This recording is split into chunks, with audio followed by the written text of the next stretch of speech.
समस्त गुरुस्वामी आज गोटे पवित्र दिवस रज संक्रांति। ये संक्रांति रे आम ओडिशार संस्कृति रे घरे घरे विभिन्न प्रकार पिठा पଣା सब सब होता है।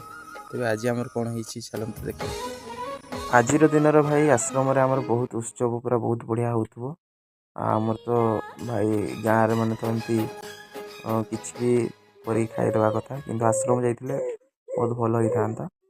ये आमर पूरी तरकारी रेडी हो गैस बाहर आम चूली रे चाहलु जे बनवाई पूरी तो ये आमर कड़े सहित तेल पकई दिगला तेल गरम हो सारापर पूरी करके आम अलरेडी कर सारी आमर बर्तमान ठाकुर को भोग लगेगा ठाकुर भोग थाली प्रस्तुति सरी जाइए। बर्तमान आम ठाकुर घर को भोग नहीं गलु ठाकुर से चरण तले समर्पण कर सारापर बर्तमान आम भी भोजन करने रेडी हो गलु। बर्तमान पुणी थे ठाकुर को भोग चढ़ी सारापर मुझे खाइबा आरंभ कर देइथिली।